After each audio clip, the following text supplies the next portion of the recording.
I'm making this video because there are quite a few details that I didn't quite cover with Mickey. One of the main things that we need to understand is that Mickey, come here, come here. Good boy. Mickey isn't marking, he's peeing. Marking usually has their legs raised and marking a vertical surface. For Mickey, he's just downright potting. Now that's a good thing because marking is something that is very difficult to remedy. But between the two, it's always about cleanliness. This is something that I deal with a lot because I have a lot of dogs coming into this home, and I don't know if I mentioned this, but most of my clientele is professionals. There are nosework dogs that use their nose 90% of the time. That's their life. Just a fun factoid, a dog's nose is maybe 10,000 to 100,000 times stronger or more acute than a human nose. So our idea of clean is not clean. You can literally wash a shirt that got peed on in the washing machine and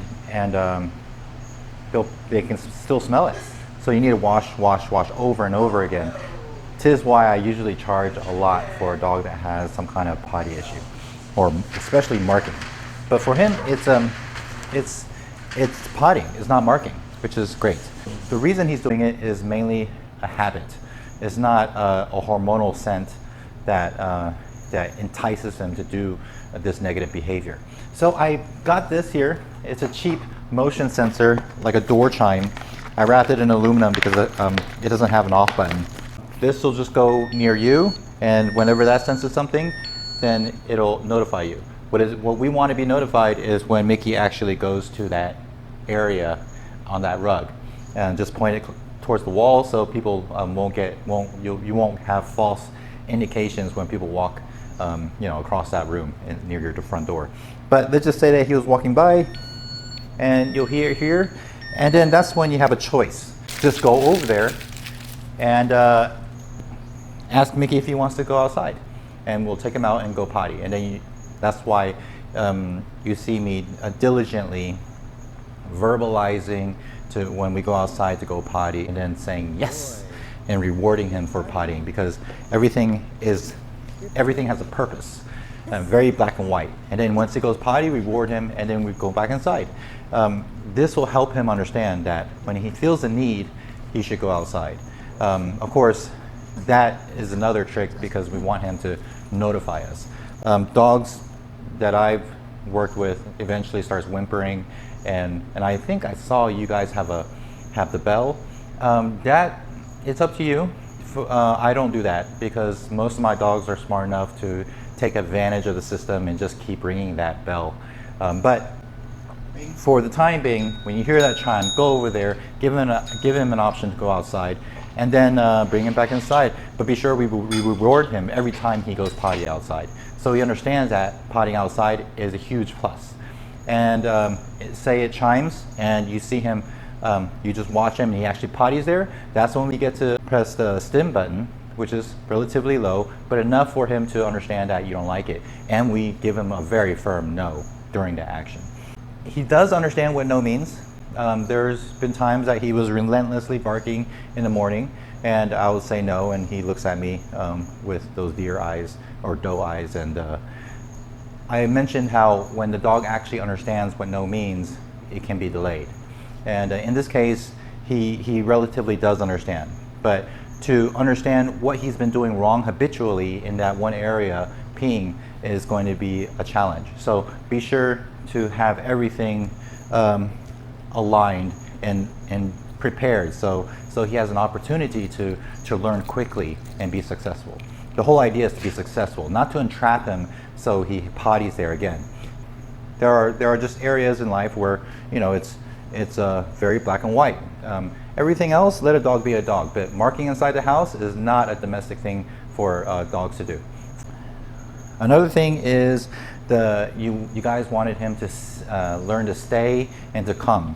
Well, the come, sometimes he gets a little bit distracted. That's why you saw me use the vibrate. I would tap the vibrate. I will not hold it down. Holding it down may make him concerned. So I just tap it, I say his name, and you'll see me just use one syllable instead of Mickey. You hear me say Mick, and then I'll tap the vibrate, and then I'll use some hand gestures, like right now, Mick, good boy. And then because he comes to me, I'm going to pay him. Sit. Good sit. Yes. My hands come together. I'm hiding the treats because in the future I don't want him to be targeting the treat. I don't want him to think that I always have a treat in my hands, because I won't in the future. My hands are closed. There could be something there. Sit. And I push down like this. Yes. And I reward him. Now, sit could also be a stay, but stay, like I said in the previous video, is overused. Stay is generally for a much advanced placement in action. Good, good, yes. If I say stay, that means it's for a prolonged period of time, and possibly I'm going to leave the area and come back. For this, when I say sit, it should just be sit regardless of what I'm doing. Yes, good boy. And for the mark, the reason I use mark is because in the future, when I tell my dogs to go to mark, if it's protection, they're protecting the area that I ask them, go to mark. I point at it, I get him to come there, and I want him to stay there. Right now he's not advanced enough for me to, oh, you got lucky, good boy. But I would walk away, I will come back. He'll get rewarded for being on that mark.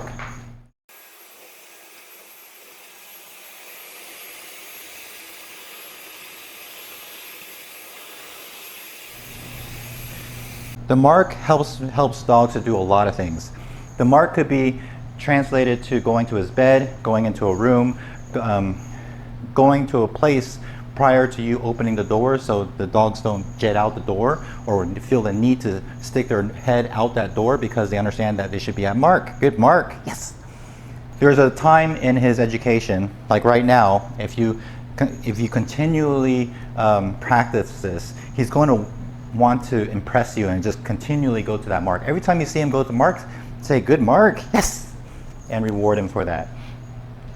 So then eventually, if I put the food bowl down and I say go to mark, he's going to go to that mark. Someone may have to hold him there, and then we'll release him with a yes, and then he can go eat. Speaking of eating, veterinarians, I'm assuming a veterinarian may have gotten you to use Hills Science Diet because that's their vendor. Hills is one of the very few companies that have prescription dog food. So veterinarians will always push what they sell, and one of them is Science Diet. Science Diet is good, is not great. But I know for a fact Science Diet does not taste good. Neither does something like Merrick. But Merrick is a higher grade. The very first ingredient you see in Science Diet is always something like a meal. In this case, it's chicken meal. Meal are byproducts, stuff that humans don't eat. So they get scraps. And the scraps aren't always digestible. But not only are they not digestible, but they're very low grade. And when I want to know what's best for dogs, I always talk to breeders because they go by experience. They don't go by vendors. In fact, if anything, at the moment, most of the prominent breeders that breed the most healthy working dogs that I know are feeding them raw diets. Now I know that I'm not suggesting us to go the difficult route of raw unless you really love to cook. I've never seen a dog complain about human grade food, okay? That's the whole point I'm getting at. So if you want him to love his food a little bit more, look elsewhere. At the moment, if you're using Science Diet, something of equal value would be Purina. And I think Purina generally has a little bit more, a higher level of protein. But Victor is a really good one. I always push to do a little bit of both, cooked meats, human grade meats with his food. So when I have him, I'm putting in something like a human grade chicken, and it's not seasoned chicken. It's plain, and it's steamed chicken, and I mix it in his food, and he loves it. But alone, it's not good. In fact, if you ever tried Science Diet, if you have a palate for trying out dog food, you'll know what I mean. I've tried Science Diet. I'll eat what my dogs eat to see what we're dealing with. and science diet is not good compared to something else. You know, I know you love Mickey, so you want the best for him. Science diet, I know, is not the cheapest, so you're basically just looking for something that's healthy. I'll give you a treat pouch, and I do have a video on how to make the liver treats that I use. It's human grade. Just understand that when we talk about stays and recalls, these are 50-50. I go to clients' homes for 30 minutes to an hour every week to practice recall and stays. There's no ceiling on perfection, basically. For a lot of dogs, stay, opening the door and seeing a squirrel is the highest level. Them going out the door, closing the door, opening the door, recalling them coming from outside while you're inside, those are high levels of recall. For him, we just want him to come. So understand that if your expectations are high, he's going to learn to try to meet those expectations. Yes, sit. Sit. Good. Yes. Good boy. Hey, come here. Good boy. Good boy. Yes. Good boy. Mickey, come here. Oh, good game. Harness your tiger mom. Right? Good boy. But of course, that doesn't mean it's not fun. That's why I use such high rewards. Come here. Good boy. Good work. Good mark. Yes. I mean, why wouldn't he do what I ask him when I have such high rewards? That's the whole point. And then when there's the unknown, he understands that he can trust me to take care of him.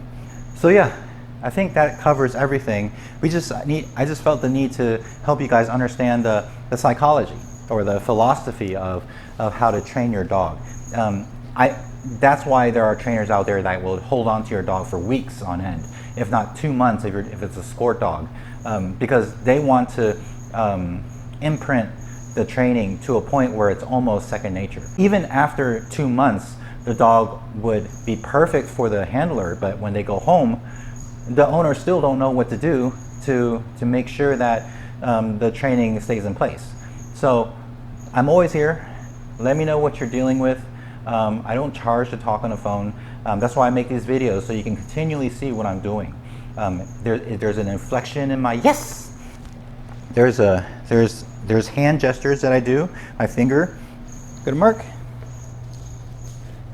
Good. And I'm always pushing limitations. Yes, come here. As he practices every day, I can walk farther and farther away, and that's more than just stay. That's a focus. That's a laser focus that we want all dogs to have, because there are things out there that are always going to be more entertaining than us, unless we make ourselves the center of their lives, right? Okay. All right. I think that's enough. My cat's dead, and he unfortunately is still recovering from a little bit of a car sickness. There's just so much to cover, so I'm always here. Let me know if you need my help. It was a pleasure. All right. Take care. Bye.